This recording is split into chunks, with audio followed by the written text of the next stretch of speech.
ওম সর্বমঙ্গলমঙ্গলে শিবে সর্বার্থস্বাধিকে শরণ্যে ত্র্যম্বকে গৌরী নারায়ণী নমস্তুতে। সৃষ্টিস্থিতি বিনাশানাং শক্তিভূতে সনাতনে গুণাশ্রয়ে গুণময়ে নারায়ণী নমস্তুতে। শরণাগত দীনার্ত পরিত্রাণপরায়ণে সর্বস্বার্থী হরে দেবী নারায়ণী নমস্তুতে। নমঃ শিবায় শান্তায় কারণত্রয় হেতবে নিবেদয়ামি চাত্মানং ত্বং গতিম পরমেশ্বরঃ। রামায় রামচন্দ্রায় রামভদ্রায় বেধসে রঘুনাথায় নাথায় সীতয়া পতয়ে নমঃ। বসুদেব সুতং দেবং কংসচানুরমর্দনম দেবকী পরমানন্দম কৃষ্ণং বন্দে জগদ্গুরুম। গুরুর্ব্রহ্মা গুরুর্বিষ্ণু গুরুর্দেব মহেশ্বর গুরুর সাক্ষাৎ পরব্রহ্ম তস্मै শ্রী গুরবে নমঃ। মঞ্চে আছেন ভারত সেবাশ্রম সংঘের এই শাখার অধ্যক্ষ পরম শ্রদ্ধেয় শ্রীমৎ স্বামী শিবরূপানন্দজি মহারাজ। আরও কয়েকজন সন্ন্যাসী এসছেন যারা নহে ধন নহে মান, জীবনের সর্বাপেক্ষা প্রিয় বস্তু করিয়া ইন্ধন, জ্বালাইছে হোম উতাসন। ত্যাগব্রতী সন্ন্যাসী, ত্যাগের মন্ত্রে দীক্ষিত যারা মানুষ তারা নয়, মানুষের বেশে দিয়ে যায় তারা দেবতার পরিচয়। তাদের শ্রদ্ধা প্রণাম।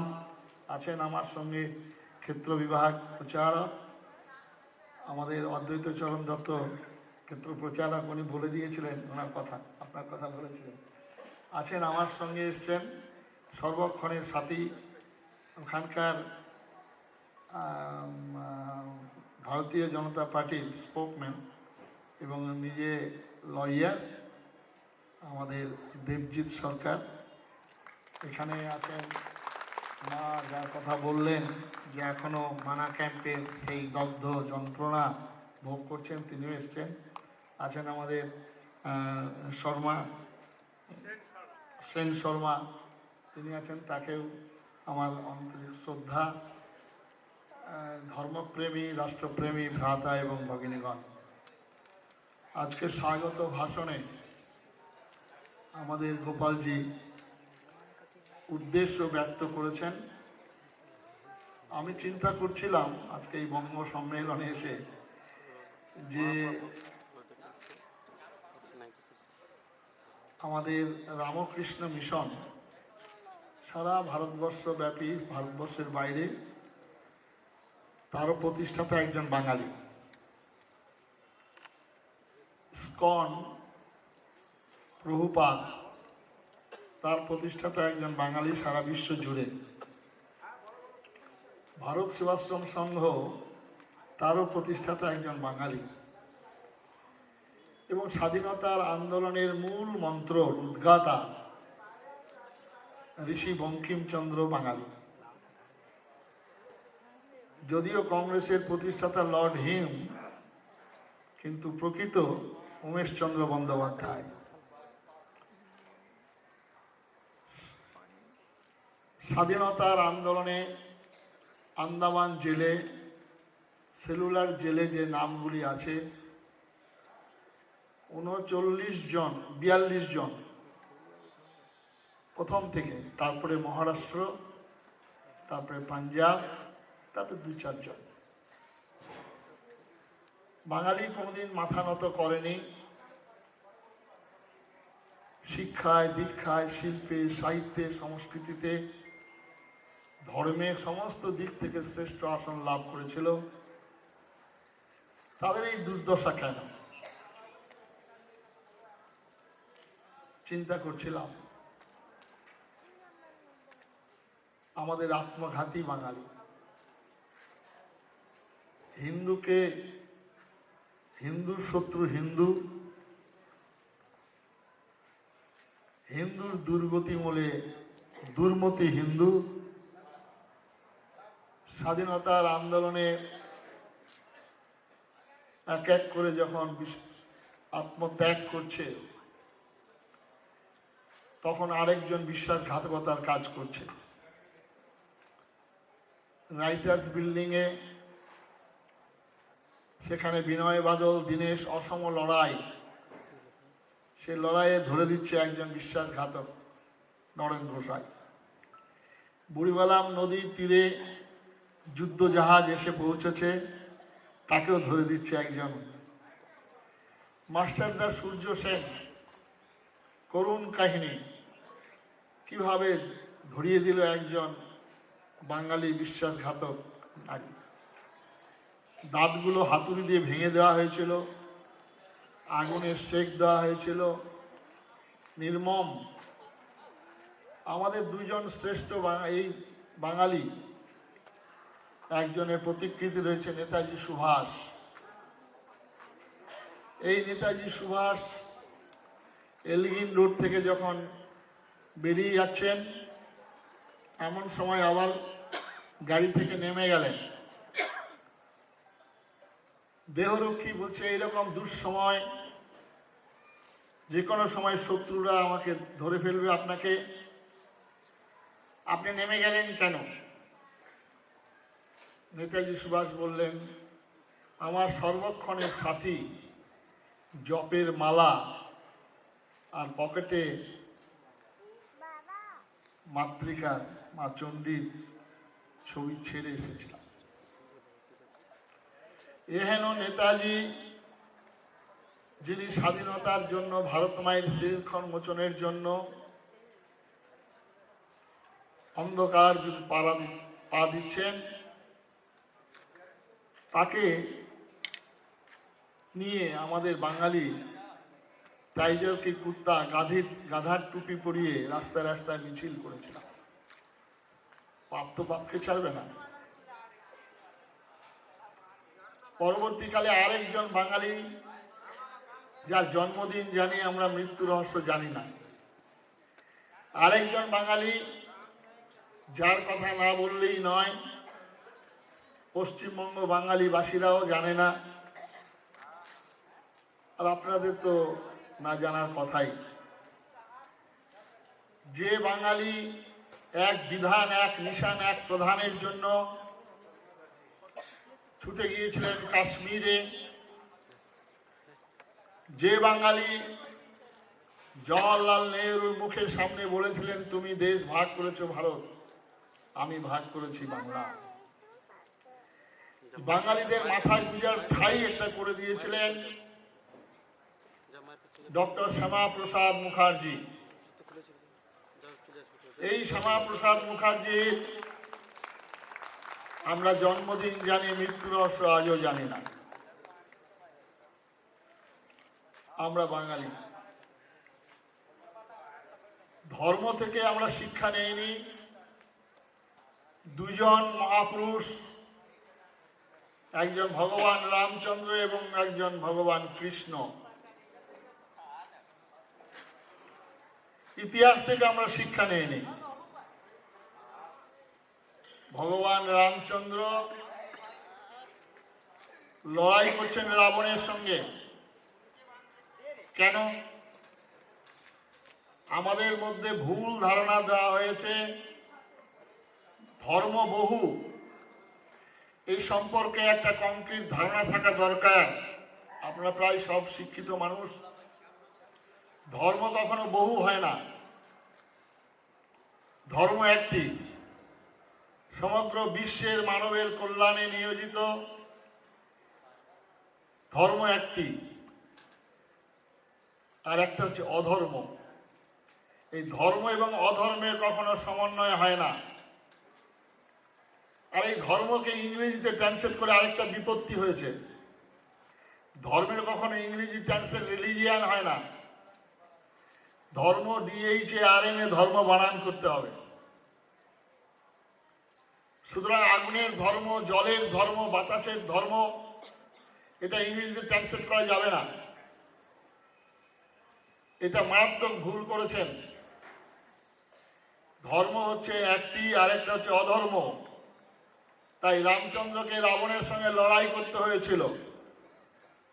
আসরিক মত ভাবাপন্ন শ্রীমৎ ভগবত গীতার 16 অধ্যায়ে দৈবী বিভাগ সম্পদ যোগ আছে। আসরিক সম্পদ আর দৈবী সম্পদ, এই দুজনের কখনো সমন্বয় হয় না, মিলন হয় না। যার জন্য ভগবানকে লড়াই করতে হয়েছিল রাবণের সঙ্গে, এবং ভগবান নিজের তীর ধনুক ধারণ করে রাবণকে সবংশে নিধন করছেন। কোনো অলৌকিক শক্তি প্রয়োগ করেননি, কোনো তন্ত্রমন্ত্র কাজ করেনি। তাহলে তো রামচন্দ্র তো কিছুটা মন্ত্র ওং চিং ঘিং ফট বলে দিত আর রাবণ ধ্বংস হয়ে যেত। হয়নি। আজকে যারা জয় শ্রীরাম বলছেন, এই স্লোগান এখন পশ্চিমবঙ্গেও খুব চালু হয়ে গেছে, সারা ভারতবর্ষেই চালু হয়েছে। এই জয় শ্রীরাম বলার সঙ্গে সঙ্গে রামচন্দ্রের জীবন এবং আদর্শকে গ্রহণ করতে হবে। রামচন্দ্রের যদি জীবন আদর্শকে গ্রহণ না করি, তাহলে জয় শ্রীরাম বলা বৃথা হয়ে যাবে। প্রথমত ভগবান রামচন্দ্র রাবণের সঙ্গে লড়াই করতে গিয়ে বনবাসী, গিরিবাসী, আদিবাসী ভাই বোনদেরকে তাদের সঙ্গে এঁটো খেয়েছেন, তাদেরকে ভাই বলেছেন, বন্ধু বলেছেন। তাদেরকে সংগঠিত করে প্রবল প্রতাপ রাবণের বিরুদ্ধে লড়াই। এবং এই রামচন্দ্র যখন অযোধ্যা ফিরে আসছেন, অযোধ্যা নগরী আলোর রোশনাই জ্বালিয়ে রামচন্দ্রকে বরণ করবেন, মা কৌশল্যা ভীষণভাবে আনন্দিত যে রাম আসবে, এসে আমাকে প্রণাম করে আমাকে জড়িয়ে ধরে কত আদর করবে, আমি কত আদর করব। রামচন্দ্র এলেন। সেই সভায় হাজার হাজার লোকের মাঝে রামচন্দ্র ঘুরছেন। ঘুরে কইকেয়ী মাতার কাছে গেছেন। কইকেয়ী মাতাকে প্রণাম করলেন। কইকেয়ী মাতা তো মলিন, তার পোশাক ছিন্ন বস্ত্রে মলিন, তার শরীর হয়ে গেছে। রামচন্দ্র এসে আমাকে নানা রকম ভাবে ভর্ৎসনা করবেন, তো রামচন্দ্র তা করলেন না। রামচন্দ্র সেই কইকেয়ীকে প্রণাম করে বললেন, মা তুমি আমাকে আশীর্বাদ করেছ, তুমি যদি আশীর্বাদ না করতে তাহলে এই বনবাসী, গিরিবাসী ভাই বোনদের জীবনযাত্রা কোনোদিন আমি বুঝতে পারতাম না। তুমি আমাকে প্রাণ ভরে আশীর্বাদ করেছ। স্বামী বিবেকানন্দ বলেছেন, আমাদের সমাজ থেকে একজন খ্রিস্টান হয়ে যাওয়া মানে সংখ্যা কমে যাওয়া নয়, ভারতের শত্রুতে পরিণত হওয়া। আজকে উত্তর পূর্ব ভারত সব খ্রিস্টান হয়ে গেছে, কারণ আমরা রামচন্দ্রের স্লোগান দিলাম, কিন্তু রামচন্দ্রের জীবন থেকে শিক্ষা নিলাম না। রামচন্দ্র রাবণের সঙ্গে লড়াইয়ে শিক্ষিত মানুষ, শহরের মানুষ তাদেরকে ডাকেননি, কারণ তাদেরকে ডাকলে বিড়ম্বনায় পড়তেন রামচন্দ্র। কারণ তাদের খাওয়ার ব্যবস্থা, থাকার ব্যবস্থা করতে পারতেন না, এবং লড়াইয়ের জন্য আধুনিক অস্ত্র দিতে পারতেন না। তাই বেছে নিলেন বনের বানর, হনুমান, আদিবাসী, যাদের জন্য থাকার সুব্যবস্থা করতে হয়নি, যাদের জন্য খাবারের সুব্যবস্থা করতে হয়নি, যাদের জন্য আধুনিক অস্ত্রের প্রয়োজন হয়নি। গাছের ডাল এবং পাহাড়ের পাথর নিয়ে লড়াই করেছেন, লড়াই করে রাবণকে সবংশে নিধন করেছেন। এই শিক্ষা রামচন্দ্রের কাছ থেকে আমাদের গ্রহণ করতে হবে। পরবর্তীকালে ভগবান কৃষ্ণ, যে কৃষ্ণকে নিয়ে বিশেষ করে বাঙালি সমাজের ভাগবত পাঠক, কীর্তনীয়রা এমনভাবে কীর্তন করেন, কৃষ্ণের আর কোনো কাজ ছিল না।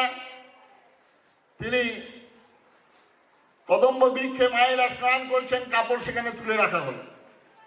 ভারত আত্মা যিনি বিশ্বাত্মা, তার দ্বারা এই কাজ কখনো হতে পারে না। আর কীর্তনীরা বলেন, যেও না যেও না, যমুনার ধারে রাধা ওখানে বসে আছে, কালু হারাম জাদা। আমাদের ভগবান কৃষ্ণ 11 বছর বৃন্দাবনে ছিলেন, তারপর আর বৃন্দাবনে ফিরে যাননি। এবং জন্মগ্রহণটা দেখুন একবার, জন্মগ্রহণে ফুলের মালা আসেনি, উলুধ্বনি শঙ্খধ্বনি হয়নি, কংস কারাগারে জন্মের পর মুহূর্তে তাকে পালিয়ে যেতে হয়েছিল চোরের মতো। এবং সেখানে গিয়ে প্রথম বধ করছেন পুতনাকে, তাতে অগাসুর বগাসুর তৃণাবর্ত কালিয়নাগ দমন নিজের মামাকে হত্যা করছেন। এই ভগবান শ্রীকৃষ্ণের জীবন থেকে আমরা হিন্দুরা শিক্ষা গ্রহণ না করার ফলে 1000 বছর যাবৎ আমাদের একদল জুতিয়ে গেছে আর একদল চাপকে গিয়েছে। কারণ হচ্ছে আমরা আমাদের ধর্ম থেকে, শাস্ত্র থেকে শিক্ষা গ্রহণ করিনি। ভগবান শ্রীকৃষ্ণ গীতাতে অবতার তত্ত্বে বলছেন, পরিত্রাণায় সাধুনাং বিনাশায় চ দুষ্কৃতাং ধর্ম সংস্থাপনার্থায় সম্ভবামি যুগে যুগে। বিনাশায় চ দুষ্কৃতাং, বিনাশ কথাটা ব্যবহার করেছেন। বিনাশ কখনো ফুলের মালা দিয়ে হয় না, বিনাশ কখনো মালা চন্দনের মধ্যে হয় না।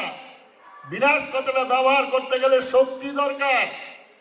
আর সেই ভগবান শ্রীকৃষ্ণ যখন মথুরায় যাচ্ছেন, 11-12 বছরের যুবক দু ভাই, কুবলয় হস্তি পাগলা হাতি দাঁত দুটো ধরে দু ভাই উপরে ফেলে দিয়েছিল হাতিকে। তারপরে চপেটা ঘাতে মুষ্টিদার চানুরকে বধ করেছিলেন। এই ভগবান শ্রীকৃষ্ণকে আমরা খালি লীলা খেলার মধ্যে আবদ্ধ করলাম। বৃন্দাবনে মাত্র 11 বছর। বঙ্কিমচন্দ্রের কৃষ্ণ চরিত্র, ডক্টর শশীভূষণ দাশগুপ্তের রাধার ক্রমবিকাশ, যারা অনুসন্ধিৎসু ব্যক্তি আছেন দয়া করে পড়ে নেবেন। এই কৃষ্ণ জন্মগ্রহণ করার পরেই লড়াই। এখানেও তো কৃষ্ণের, তিনি তো বহু ধর্মের কথা বলতে পারতেন, বহু মতের কথা বলতে পারতেন, দুটো মত। পরবর্তীকালে চৈতন্য মহাপ্রভু বাংলার একজন শ্রেষ্ঠ অবতার। এই চৈতন্য মহাপ্রভুর সম্পর্কে আমাদের বাঙালিদের ধারণা, মারলি মারলি কলসি খানা, তা বলি কি প্রেম দেব না। এই চৈতন্য মহাপ্রভু ছিলেন সিংহ রাশি, সিংহ লগ্ন, সিংহ পুরুষ। এই চৈতন্য মহাপ্রভু কাজী যখন ভগবানের নাম করতে দেবেন না, নবদ্বীপের 9টি দ্বীপ থেকে লক্ষ মানুষকে সংগঠিত করে কালিয়াচকের দেওয়ালে দেওয়ালে লেখা, দেওগঙ্গার দেওয়ালে লেখা, মুর্শিদাবাদের মথুরাবাড়ি লেখা, মালদাতে লেখা মথুরাবাড়ি, আর ওইখানে লেখা মহেশতলায় কলকাতায়, সেখানে লেখা আছে এই গায়ে কি, নাগিনীরা চারিদিকে ফেলিছে বিষাক্ত নিঃশ্বাস, শান্তি ললিত বাণী শুনাইবে ব্যর্থ পরিহাস, দানবের সাথে সংগ্রামের তরে প্রস্তুত হতে হবে ঘরে ঘরে। কাকে বললেন দানব? কিসের জন্য সংগ্রাম? কি নিয়ে প্রস্তুত? সমাজদারকে নিয়ে ইশারা কাফি। এই কবি রবীন্দ্রনাথের আজকে কবিতা আপনারা স্মরণ করবেন।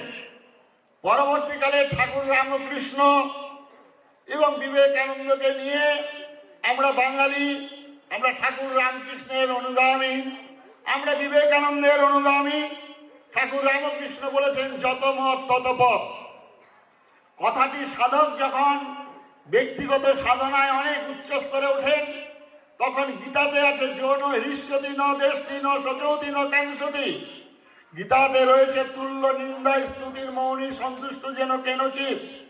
সুতরাং গীতাতে যে ব্যক্তিগত সাধনায় উচ্চ স্তরে ওঠেন, তখন তার পক্ষে যে বক্তব্য, কিন্তু সর্বত্র জনসাধারণের সামনে সেই বক্তব্য রাখা যাবে না, তাহলে ভুল হবে।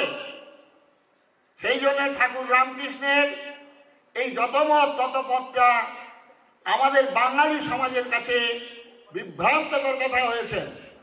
তিনি নিজেই দ্বিতীয় কথামৃত 2য় খণ্ডে 84 পৃষ্ঠায় যখন ভক্তরা আসছেন, প্রণাম করছেন, বিশেষ করে হিন্দি ভাষী, তারা কিছুক্ষণ পর পা একটু দাবিয়ে দেন, তখন বলছেন যে এরাই হচ্ছেন সনাতনী, এই ধর্মই ধর্ম, অন্যগুলি সৃষ্টি হইয়াছে তা ধ্বংস হইয়া যাবে। ঠাকুর রামকৃষ্ণকে দিয়ে এমন এমন কথা বলানো হয়েছে যে কথাগুলো আপনারা সত্যানন্দ দেবায়তনে যাদবপুরে স্বামী মৃগানন্দের সম্পাদিত শ্রীমৎ বিবেকানন্দের হিন্দু চেতনা বইখানা একবার খুলে দেখবেন। এই বিবেকানন্দ জাহাজে চেপে যাচ্ছিলেন, পাদ্রী সাহেব হিন্দু ধর্ম সম্পর্কে নিন্দা করছেন। বিবেকানন্দ সাহেবের কাছে হাত জোর করে বলছেন, তুমি আমার ধর্মের উদারতা, আমার ধর্মের মহানতা, আমার ধর্মের বিশ্বজনীন আদর্শ তুমি কিছুই জানো না।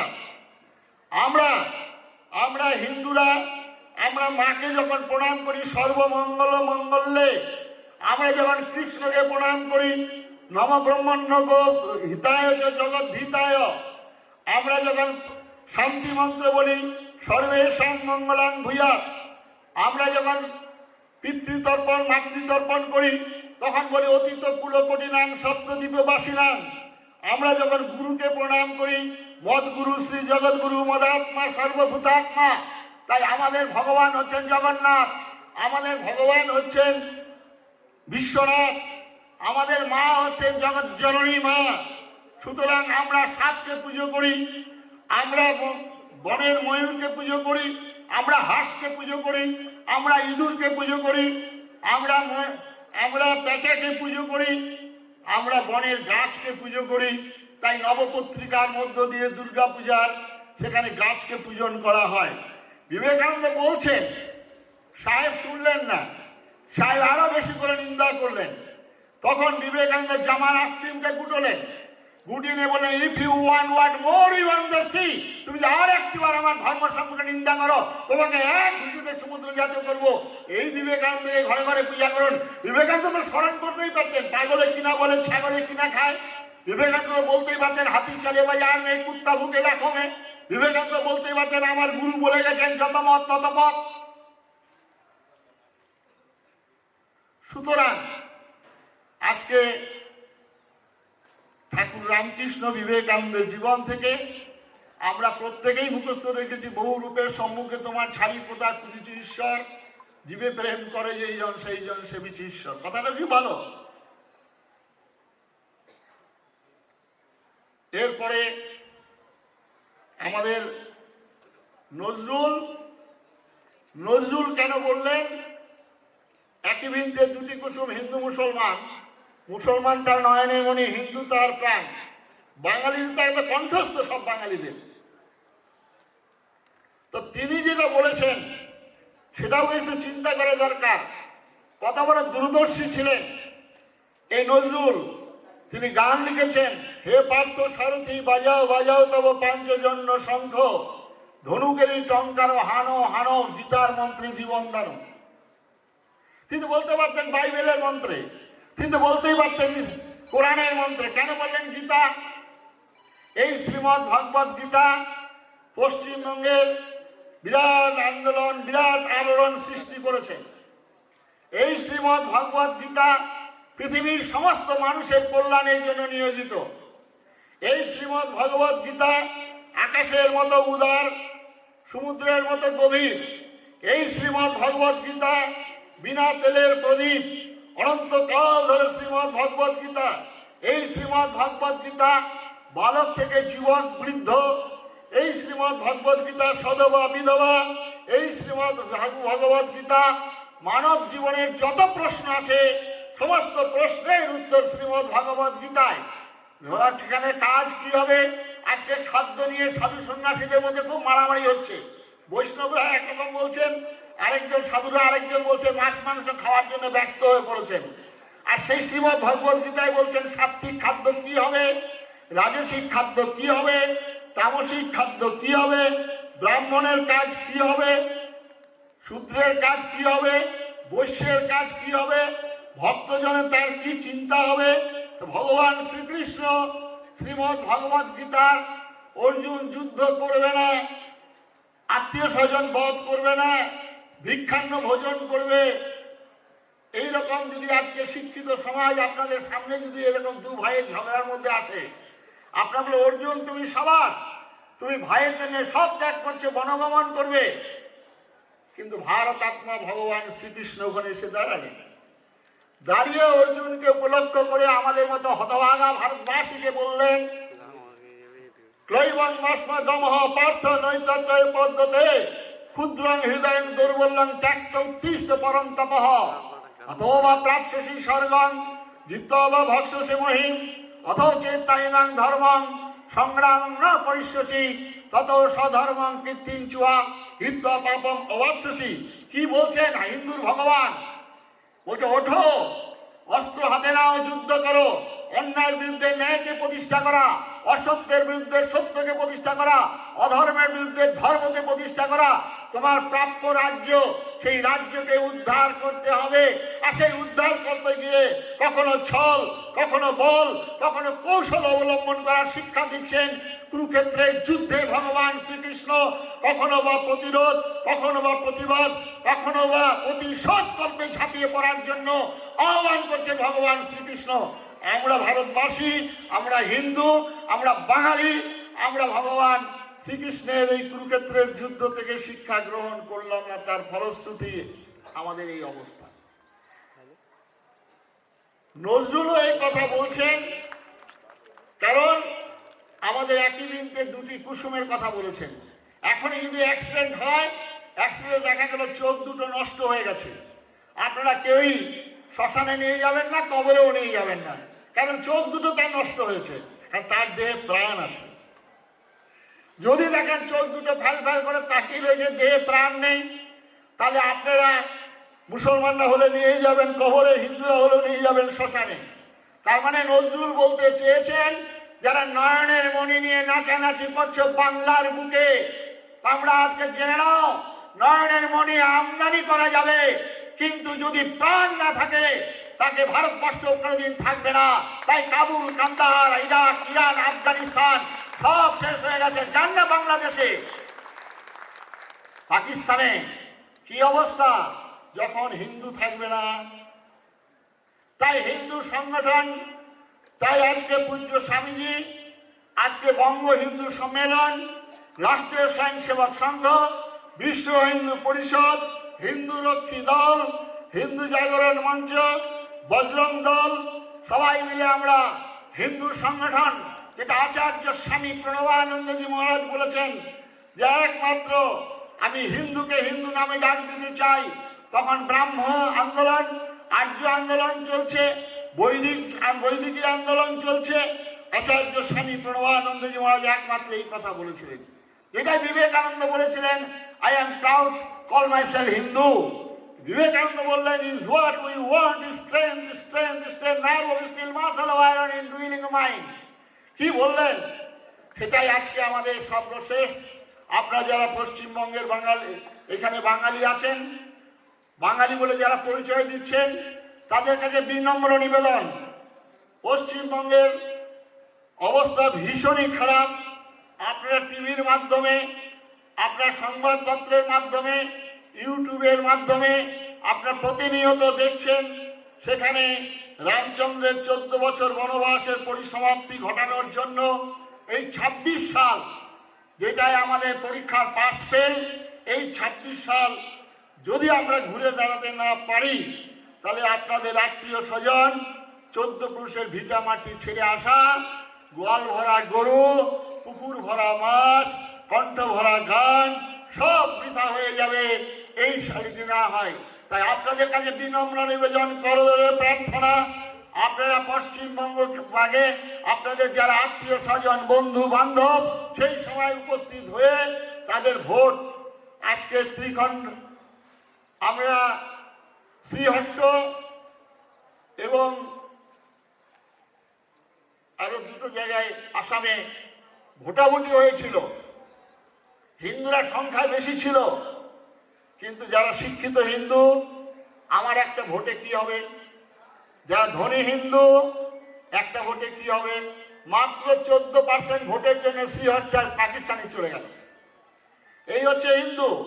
এবারে আপনারা দাঁড়িয়ে, আমি সন্ন্যাসী, আমার মুখে কথা শুনছেন আপনারা, আমি আজকে শিক্ষা ক্ষেত্রটা সম্পূর্ণ কি অবস্থা, পশ্চিমবঙ্গের বাঙালি বলে পরিচয় দেওয়া যায় না। একজন দাঁড়িয়ে বলছেন হাত জোর করে, আমি হচ্ছি ব্রাহ্মণের ছেলে, আমার শিক্ষার এই কোয়ালিফিকেশন, নরেন্দ্রপুর রামকৃষ্ণ মিশনে পড়াশোনা করেছি, আর পশ্চিমবঙ্গের তিনটা দপ্তরের দায়িত্ব আমার। জজ সাহেবকে অনুরোধ করছে দয়া করে আমাকে জামিন দিন। খাদ্য দপ্তর, স্বাস্থ্য দপ্তর কোন জায়গায় পৌঁছেছে আজকে আপনারা চিন্তা করবেন। এহেন পরিস্থিতিতে যদি আমাদের পরিবর্তন না হয় তাহলে আজকে ধুলিয়ান, মালদা, মুর্শিদাবাদের যে ঘটনা পশ্চিমবঙ্গের সর্বত্র ঘটবে। তাই বন্ধুগণ, আমরা সন্ন্যাসী হয়েও আজকে এই ধরনের সভায় বক্তব্য রাখার উদ্দেশ্য আরেকটা, যিনি আমাদের একজন বিধায়ক, তিনি দাঁড়িয়ে বলছেন প্রকাশ্য সভায় 70% আর 30%। সেই সভাতে টিএমসির লোক ছিল, কংগ্রেসের লোক ছিল, সিপিএমের লোক ছিল, অনেক হিন্দু ছিল, একটা লোক প্রতিবাদ করলো না। এটা বলা যায় যে 70% 30% 2 ঘন্টার মধ্যে কেটে ভাসিয়ে দেব? তারই প্রতিবাদে ভারত সেবাশ্রম সংঘ, সন্ন্যাসী, তারই প্রতিবাদে যারা হিন্দু সংগঠন করেন। আর একজন বললেন ইহবাহ্য। তিনি কি বললেন?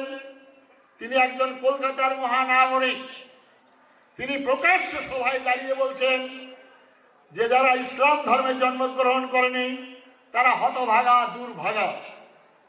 ইসলামের দাওয়াতি দিয়ে ইসলাম ধর্ম গ্রহণের করার জন্য আমন্ত্রণ জানাচ্ছেন। আপনারা প্রতিবাদ করবেন না? আপনারা বলবেন না ওহে তুমি তো নর্মদা, তুমি তো পুকুরের ডোবা জলে স্নান করেছো, একবার এসে বিরাট এই সমুদ্রে স্নান করে তোমার জীবনকে ধন্য করো। আর ইসলামের দাওয়াতি আজকে চিঙ্গিস খা, নাদির শাহ, তৈমুল্লঙ্গের দাওয়াতি আজকে বাংলাদেশে কিভাবে একজন মানুষকে আগুনে জ্যান্ত পুড়িয়ে মারা হচ্ছে, কিভাবে বাংলাদেশে মা ভাই বোনদের লুটপাট, ধর্ষণ করা হচ্ছে, হত্যা করা হচ্ছে। এই কয়েকদিনের মধ্যে 7 জনকে হত্যা করা হলো, কি করে দোকান, বাড়ি ঘর লুটপাট করা হচ্ছে। এটাই ইসলামের দাওয়াতি? এটা আপনারা বলবেন না? আপনারা যারা শিক্ষিত মানুষ আছেন, আপনারা লিখুন, পড়াশোনা করুন, প্রতিবাদ জানান এবং কলকাতার বুকে গিয়ে সেই সব যারা রাজনীতি করছেন তাদের বিরুদ্ধে গর্জে উঠুন, না হলে বাঁচবেন না। ওই গ্রাম পুড়লে দেওয়ালয় কখনো অক্ষুণ্ণ থাকে না। সুতরাং আজকে বঙ্গ হিন্দু সম্মেলনের কাছে এটাই বার্তা, আসুন আমরা রামচন্দ্রের জীবন থেকে, কৃষ্ণের জীবন থেকে ইতিহাস, পৃথ্বীরাজ চৌহান 5 বার পরাজিত করেছিল জয়চাঁদকে, মোহাম্মদ ঘড়িকে। আর সেই মোহাম্মদ ঘড়ি জয়চাঁদের সঙ্গে হাত মিলালো। পৃথ্বীরাজ চৌহান জয়চাঁদের জামাই ছিলেন, মেয়েটা যে বিধবা হবে এই জ্ঞানও ছিল না। পরাজিত হলেন পৃথ্বীরাজ চৌহান। চোখ দুটো উপরে নেওয়া হয়েছিল, কেটে টুকরো টুকরো করা হয়েছিল। অহিংসা পরম ধর্ম আমাদের শিক্ষা দেওয়া হলো। মহাভারতের তারপরের লাইনটা আমাদেরকে শেখানো হলো না, ধর্মে হিংসা তদৈব চ। তাই পৃথ্বীরাজ চৌহানের এই জীবন, মহারাণা প্রতাপ লড়াই করছেন চিতোরের দুর্গকে রক্ষা করার জন্য, তার ভাই মুঘলের সঙ্গে যুক্ত হয়েছিলেন। মহারাণা প্রতাপ যখন মাটিতে পড়ে গেলেন তখন ছুটে আসছেন শত্রু ভাই, বলে দাদা দাদা আমি এসেছি, তোর বর্ষার সঙ্গে যদি তরবারি মিলিত হতো তাহলে মোঘল কখনো পরাস্ত হতো না। তখন দাদা বলছেন ভাই বড় দেরি হয়ে গেল। তাই বাঙালি হিন্দু বড় দেরি হয়ে গেল, হয়তো আর সময় পাবেন কিনা জানি না, দেওয়ালে পিঠ থেকে যাচ্ছে। তাই আচার্য স্বামী প্রণবানন্দজি মহারাজ বলছে আমার দেওয়া পথ, এই পথই আমাদের বাঁচার পথ, ভারতবর্ষের বাঁচার পথ। স্বামী বিবেকানন্দ বলেছেন ভারত আবার জাগবে, আবার উঠবে, চৈতন্যের শক্তি লইয়া, বিনাশের শক্তি লইয়া নয়, গৈরিক বেশ সহায়। সুতরাং ডক্টর শ্যামাপ্রসাদ মুখার্জি, যাকে আচার্য স্বামী প্রণবানন্দজি মহারাজ নিজের মালা গলায় দিয়ে বাংলার অভিভাবক তৈরি করেছেন, সেই শ্যামাপ্রসাদ মুখার্জির আশীর্বাদ ধন্য যে দল, তারা আজকে ভারতবর্ষের 20টা রাজ্য দখল করছে। পারমিট পাচ্ছে না ভারতে আসার। আমরা এখানে বসে আমাদের নিকট আত্মীয় স্বজনদের কথা একবার চিন্তা করুন। স্বামী বিবেকানন্দ বলছেন তখনই তুমি হিন্দু।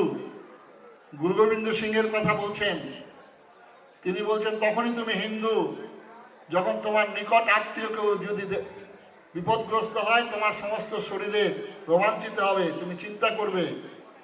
গুরু গোবিন্দ সিংহের 2টো ছেলের কথা চিন্তা করুন। আর এই গুরু গোবিন্দ সিংকে তাড়িয়ে দিয়েছে তার সমাজ। একবার অভিশাপ দেননি, ঘাসের রুটি খেয়েছিলেন। আর সেই ছেলে 2টোর মধ্যে 2টো বাচ্চা, একটা বয়স হচ্ছে 11 বছর আর একটা হচ্ছে 9 বছর। প্রাচীরে গাচ্ছে, ধর্ম ত্যাগ করার জন্য আহ্বান জানাচ্ছে, ধর্ম ত্যাগ করো। না, আমরা গুরু গোবিন্দ সিং, শির দুঙ্গা তো সার নাহি দুঙ্গা। লড়াই চলছে, কাঁদছে প্রাচীর। ছোট ছেলেটার ঢেকে গেল চোখ নাক, তখন বড় ছেলেটা কাঁদছে। দাদা তুই কাঁদছিস? তুই না সিংহের ছেলে সন্তান? আরে তোর জন্ম হয়েছে পরে, আমার জন্ম হয়েছে আগে, আর তুই ভারত মার জন্য আগে প্রাণ দিচ্ছিস, তার জন্যই আমি কাঁদছি রে। আমি প্রাণ আগে দিতে পারলাম, সেটা একটু লম্বা। আজকে আপনারা একটু চিন্তা করবেন না? একটু বসুন, একটু বসুন, একটু ঘুরে আসে বসুন। এই তো কয়জন লোক আমাদের পশ্চিমবঙ্গ থেকে এসছেন, মাননীয় দেবজিৎ সরকার, সেখানে এখন তিনি স্পোকম্যান হয়েছেন, একজন হাইকোর্টের লয়ার, প্রতিনিয়ত লড়াই করছেন, ফাঁকে পড়লো না। আর বাঙালিরা আপনারা ভালোভাবেই ভুক্তভোগী। বাঙালি মানে যেখানেই মা কালী সেখানেই বাঙালি, যেখানেই বাঙালি সেখানেই মা কালী, আর যেখানেই মা কালী সেখানেই পাঠা বলি, আর যেখানেই পাঠা বলি সেখানেই দলাদলি। মা কালীর সামনে বলি হয় পাঠার আর ভেড়ার, কোনো মন্দিরে বাঘের বলি হয় না, সিংহের বলি হয় না। নৈব অশ্ব নৈব গজ নৈব চ ব্যাঘ্রং। আজকে সেই শক্তি সংগ্রহ করতে হবে। শক্তি আমি বাঙালি হিন্দু যারা এখানে আছেন প্রত্যেককে আমি বিনম্র নিবেদন করে আমার বক্তব্য শেষ করছি। দুর্গম গিরি কান্তার মরু দুস্তর পারাবার, লঙ্ঘিতে হবে রাত্রি নিশীতে যাত্রীরা। হুঁশিয়ার বলবো নাকি? না, অঙ্গ জেগেছে। আগে বৃহত্তর বাংলা ছিল, অঙ্গ জেগেছে, কলিঙ্গ জেগেছে, সেগুলো বাংলার মধ্যে ছিল, কিন্তু ঝাড়খণ্ড বাংলার মধ্যে ছিল। এখন বাকি রইল বঙ্গ। তাই অঙ্গ বঙ্গ কলিঙ্গ আহ্বান দিয়ে আমার বক্তব্য শেষ করলাম। তাই নাগিনীরা চারিদিকে ফেলেছে বিষাক্ত নিঃশ্বাস, শান্তি ললিতবাণী শোনাইবে ব্যর্থ পরিহাস। দানবের সাথে সংগ্রামের তরে প্রস্তুত হতে হবে ঘরে ঘরে, প্রস্তুত হতে হবে ঘরে ঘরে। আরেকবার প্রদীপ্ত হুতাশনের মতো দাও দাও করে চলে প্রমাণ করে দিতে হবে আমরা বাঙালি, এখনো মরিনি, এখনো মরিনি, এখনো মরিনি। নমস্কার। ধন্যবাদ স্বামীজি।